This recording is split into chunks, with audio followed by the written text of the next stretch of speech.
بسم اللہ الرحمن الرحیم۔ عزیز طلباء و طالبات، السلام علیکم ورحمۃ اللہ وبرکاتہ۔ محرم کا مہینہ آن پہنچا ہے۔ دنیا جب نیا سال آتا ہے تو اس کی خوشیاں مناتی ہے، مگر مسلمان نئے سال کی خوشیاں کیسے منائیں؟ محرم ایک ایسا مہینہ ہے جس میں مسلمانوں کو دو عظیم دکھ ملے، بہت بڑے دکھ ملے، جسے وہ کبھی بھی فراموش نہیں کر سکتے۔ حضرت عمر فاروق رضی اللہ تعالی عنہ یکم محرم الحرام کو شہید ہوئے، اور حضرت حسین ابن علی رضی اللہ تعالی عنہما 10 محرم الحرام کو اپنے بہت سے جانثار ساتھیوں کے ساتھ کربلا کی زمین پر شہید ہو گئے۔ یہ دو ایسے واقعات ہیں کہ جس کی وجہ سے مسلمان اپنا نیا سال، اس کی خوشیاں نہیں منا سکتے۔ عزیز طلباء و طالبات، یکم محرم الحرام حضرت فاروق اعظم رضی اللہ تعالیٰ عنہ شہید ہوئے اور اپنے خالق حقیقی سے جا ملے۔ حضرت فاروق اعظم رضی اللہ تعالیٰ عنہ ایک عظیم الشان شخصیت تھے۔ آپ خلیفہ دوم تھے، نبی کریم صلی اللہ علیہ وآلہ وسلم کی دعا کا جواب تھے۔ نبی کریم صلی اللہ علیہ وآلہ وسلم نے دعا فرمائی تھی کہ عمر بن خطاب یا عمر بن حشام اسلام کی جھولی میں ڈال دیا جائے، اور اللہ رب العزت نے حضرت عمر رضی اللہ عنہ عمر بن خطاب کو اسلام کی جھولی میں ڈال دیا، اور آپ ایسی وقی شخصیت ثابت ہوئے کہ جس کی مثال تاریخ اسلام میں بہت کم ملتی ہے۔ حضرت عمر رضی اللہ تعالی عنہ شروع میں اسلام کے اور نبی کریم صلی اللہ علیہ وآلہ وسلم کے شدید ترین مخالفوں میں سے تھے۔ آپ کی بہن فاطمہ اور آپ کے بہنوئی سعید رضی اللہ تعالیٰ عنہما دونوں نے اسلام قبول فرما لیا۔ جب فاروق اعظم رضی اللہ تعالیٰ عنہ کو پتہ چلا اور کسی نے آگے کہا کہ عمر، آپ کی بہن نے اسلام قبول کر لیا، تو آپ بہت غصے میں بھر گئے اور آپ اپنی بہن کے گھر پہنچے، اسے زد و کوب کیا، اور بہن نے کہا، اے عمر، آپ بے شک جتنا مرضی سزا دے لیں، میں اب اسلام سے نہیں پھر سکتی۔ یعنی محمد رسول اللہ صلی اللہ علیہ وآلہ وسلم کی محبت اور آپ کی نور کو جو اپنے زینت بنا لیا ہے، میں اب اس سے پیچھے نہیں ہٹ سکتی۔ ایسے میں حضرت عمر رضی اللہ تعالیٰ عنہ نے اپنی بہن سے کہا کہ پڑھو، جو کچھ قرآن کی کچھ آیات پڑھنے کے لیے کہا۔ چنانچہ آپ کی بہن فاطمہ نے قرآن پاک کی آیات پڑھی، اور ان آیات کا ایسا اثر ہوا عمر رضی اللہ تعالیٰ عنہ پر کہ پھر عمر رضی اللہ تعالیٰ عنہ جو ہیں وہ نبی کریم صلی اللہ علیہ وآلہ وسلم کے ساتھیوں میں، آپ کے غلاموں میں شریک ہو گئے، شامل ہو گئے، اور رہتی دنیا تک نبی کریم صلی اللہ علیہ وآلہ وسلم کے ساتھیوں میں شریک ہیں اور آپ کے پہلو میں آرام فرما ہے۔ عزیز طلباء و طالبات، فاروق اعظم رضی اللہ تعالی عنہ اسلام کا بہت بڑی طاقت ثابت ہوئے۔ آپ کے دور میں آپ خطاب اور ختمہ کے گھر میں آپ نے تولد فرمایا، اور آپ شروع میں آپ اتنی عظیم الشان شخصیت کے، مضبوط شخصیت کے حامل تھے کہ اسلام قبول کرنے سے پہلے بھی آپ نے کبھی شراب نوشی نہیں کی۔ آپ وعدے کے پکے تھے، اور اسی طرح سے آپ قریشیوں کے سفیر مقرر ہو گئے تھے، اپنے دادا کی طرح یہ بھی قریشیوں کے سفیر مقرر ہو گئے تھے۔ حضرت عمر فاروق رضی اللہ تعالی عنہ دور جہالت میں ان 17 لوگوں میں شامل تھے جو پڑھنا لکھنا جانتے تھے، آپ شاعری کا ذوق رکھتے تھے، اسی طرح سے پہلوانی کے گر جانتے تھے، عکاس کے میلے میں شریک ہوتے تھے۔ تو حضرت فن نسب دانی جو ہے وہ حضرت فاروق اعظم رضی اللہ تعالیٰ عنہ تک منتقل ہوا تھا۔ آپ اس میں طاق تھے، آپ بہت نڈر تھے، بہادر تھے، دلیر تھے، اور جو قریشی تھے مکہ کے، ان میں آپ سربراوردہ تھے، آپ کی عظمت پہلے سے ہی تسلیم شدہ تھی، اور جب اسلام کے اندر شامل ہو گئے تو پھر تو عظیم الشان ہو گئے۔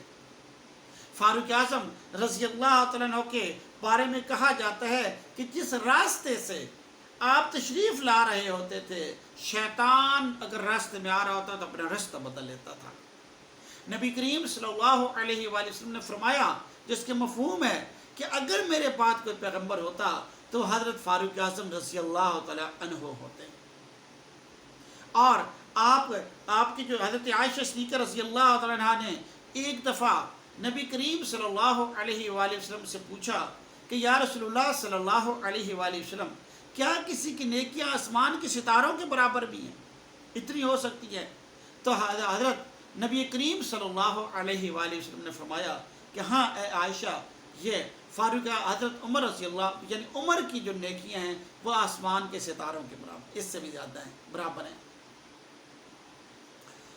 حضرت حفصہ رضی اللہ تعالی عنہ ام المؤمنین ہیں، نبی کریم صلی اللہ علیہ وآلہ وسلم کی زوجہ مطہرہ ہیں، اور یہ حضرت حفصہ رضی اللہ تعالی عنہ حضرت فاروق اعظم رضی اللہ تعالی عنہ کی بیٹی ہے۔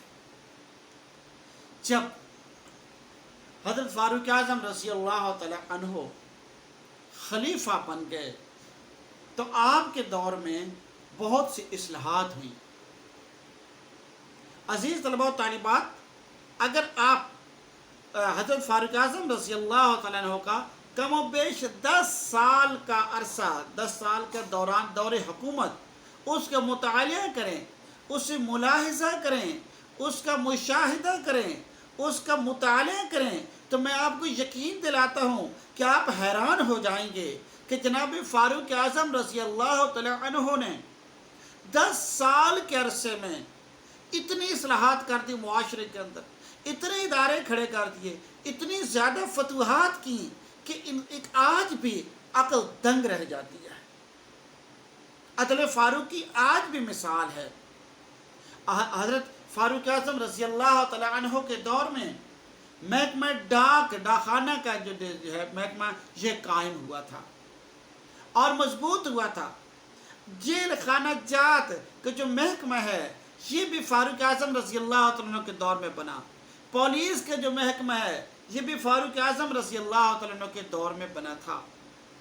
زمین کی جو مردم شماری جو ہے یہ بھی آپ کے دور میں کرائی گئی۔ محکمہ مال آپ کے دور میں بنا تھا۔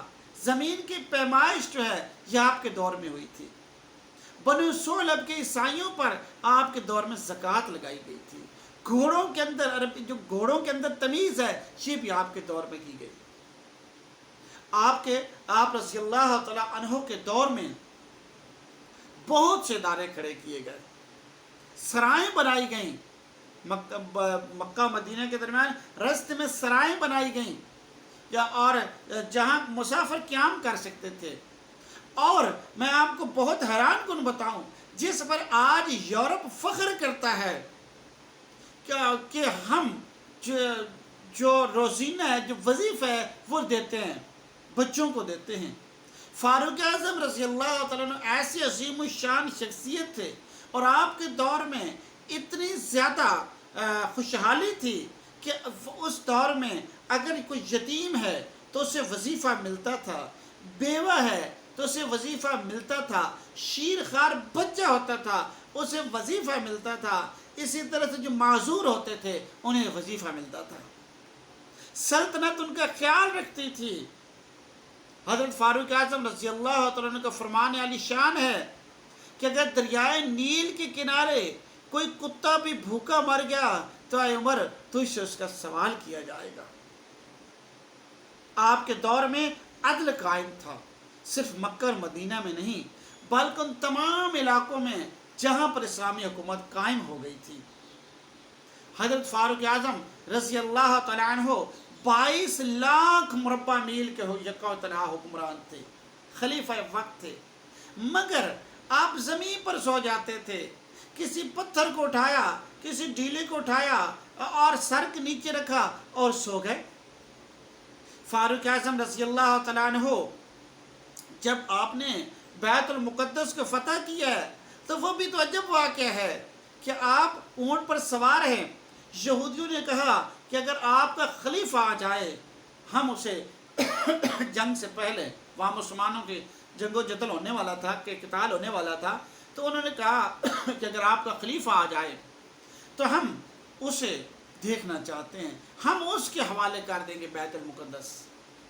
اور فاروق اعظم رضی اللہ تعالیٰ عنہ فلسطین کے لیے، یروشلم کے لیے نکلے، اونٹ پر سوار ہیں یا گھوڑے پر سوار ہیں اور غلام ساتھ ہے، اور یہ فیصلہ ہوا کہ کچھ فاصلے پر آپ اس سواری پر سوار ہوں گے اور کچھ فاصلے پر جو ہے غلام سوار ہوگا۔ غلاموں کا اس طرح سے خیال رکھا جاتا ہے۔ اس طرح سے یورپ کو اور اہل کفر کو یہ بتانا لازم ہے کہ جو کہتے ہیں کہ انسانی حقوق پامال کرتا ہے اسلام، ایسا نہیں ہے۔ اسلام نے جتنے انسانوں کو حقوق دیے ہیں کسی نے نہیں دیے ہیں۔ بہرحال چلتے چلتے جب قریب آ گئے جہاں یہود کھڑے تھے، جہاں مسلمان کھڑے تھے، جہاں شہر میں داخل ہونے والے تھے، تو اب باری تھی فاروق اعظم رضی اللہ تعالیٰ عنہ کے پیدل چلنے کی اور غلام کے اوپر بیٹھنے کی۔ اور غلام نے کہا کہ آپ ایسا کیجئے کہ میں ہی چلتا رہتا ہوں، آپ خلیفۃ المسلمین ہیں اور وہ کیا سوچیں گے۔ خلیفۃ المسلمین نے کہا کہ نہیں، ایسا نہیں ہو سکتا، جس طرح سے فیصلہ ہوا ہے ویسے ہی فیصلہ چلے گا۔ اور جب قریب پہنچے تو یہود نے کہا کہ جو اوپر بیٹھے ہوئے وہ آپ کا خلیفہ ہے، تو مسلمانوں نے کہا نہیں، جو چلتا ہوا آ رہا ہے وہ ہمارا خلیفہ ہے۔ یہود حیران رہ گئے، اور جب آپ کی قمیض دیکھی گئی تو اس کے اوپر پیوند لگے ہوئے تھے۔ کہاں وہ فاروق اعظم رضی اللہ عنہ، وہ جو عمر جو اسلام سے قبل کے تھے، اور کہاں وہ عمر جو بعد میں پیوند لگے ہوئے ہیں اور آ رہے ہیں۔ یہود نے جب یہ دیکھا تو انہوں نے بیت المقدس فاروق اعظم رضی اللہ عنہ کے حوالے کر دی۔ انہوں نے بلکہ یہ کہا کہ آپ نماز بیت المقدس کے اندر پڑھیے، تو آپ نے فرمایا کہ اگر میں نے آج نماز بیت المقدس میں پڑھ لی، چرچ میں پڑھیے، تو آپ نے فرمایا کہ اگر میں نے چرچ میں آج نماز پڑھ لی تو کل مسلمان تم سے یہ تمہاری عبادت گاہیں چھین لیں گے۔ یہ تھے فاروق اعظم رضی اللہ تعالیٰ عنہ۔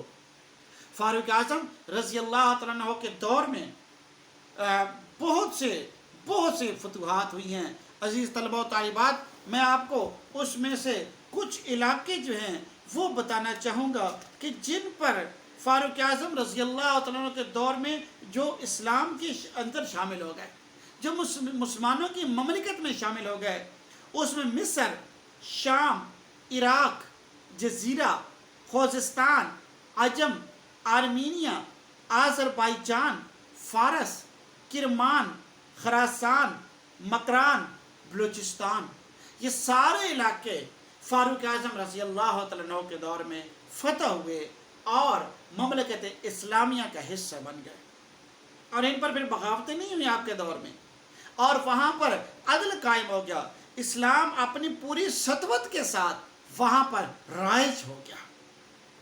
اسی طرح فاروق اعظم رضی اللہ تعالیٰ عنہ کے دور میں کچھ نئے شہر بسائے گئے، وہ اس میں آپ کو وہ بھی بتائے دیتا ہوں۔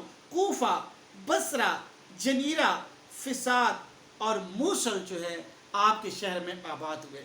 فاروق اعظم رضی اللہ تعالیٰ عنہ فرمایا کرتے تھے کہ نئے شہر آباد کرو، یعنی کہ پرانے شہروں کو بہت نہ پھیلاؤ، انہیں بہت وسعت نہ دو، نئے نئے شہر آباد کرو۔ اور آج جو جدید دور ہے، اس میں آج کے جدید انسان یہی بات کہہ رہا ہے۔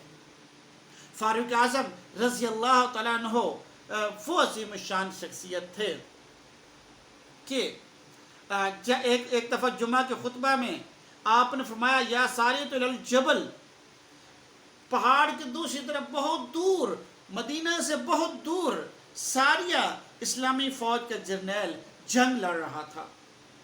آپ نے خطبہ، اور دشمن کی فوج پہاڑ کے پیچھے سے آ رہی تھی اس پر حملہ کرنے کے لیے۔ فاروق اعظم رضی اللہ تعالیٰ عنہ جمعہ کے خطبہ میں بیٹھے دیکھ رہے ہیں، اور یہاں سے کہتے ہیں یا ساریۃ الی الجبل، کہ جبل کے پہاڑ کے پیچھے سے دیکھو اے ساریہ۔ اور ساریہ نے وہ آواز سن لی تھی اور جب پوچھا گیا ساریہ سے تو اس نے کہا کہ ہاں فلاں وقت پر مجھے یہ آواز آئی تھی، اور اس نے اپنی حفاظت کا بندوبست کر لیا۔ فاروق اعظم رضی اللہ تعالیٰ نے وہ شخصیت تھے کہ دریائے فرات کے نام خط لکھا۔ آپ سے پہلے دریائے فرات رک جاتا تو ہر سال اس علاقے کے جو لوگ تھے، جو توہم پرست تھے، وہ ایک جوان لڑکی کو سجا سنوار کر زیور پہنا کر دریا کے حوالے کرتے تھے، اور ان کا عقیدہ تھا کہ اس سے دریا چل پڑتا ہے۔ فاروق اعظم رضی اللہ تعالیٰ عنہ کو جب پتہ چلا تو آپ نے خط لکھا دریائے فرات کو، اسے کہا کہ اگر اللہ کے حکم سے چلنا ہے تو چل پڑ، اور اگر نہیں چلنا، اگر دوسری کسی کوئی طلب ہے تو بے شک بند رہے۔ دریائے فرات چل پڑا اور آج تک چل رہا ہے۔ فاروق اعظم رضی اللہ تعالیٰ عنہ کی شخصیت، آپ کی ذات پاک بہت متبرک ہے، بہت عظمت والی ہے، اور فاروق اعظم رضی اللہ تعالیٰ عنہ کے دور میں کسی کو جرأت نہیں ہوئی کہ بغاوت کر سکیں۔ اسلامی حکومت اپنی پوری قوت کے ساتھ، اپنی پوری سطوت کے ساتھ، اپنی پوری شان و شوکت کے ساتھ قائم رہی۔ فاروق اعظم رضی اللہ تعالیٰ عنہ کے دور میں جو تراویح کی 20 رکعتیں ہیں یہ رائج ہوئیں۔ آپ رضی اللہ تعالیٰ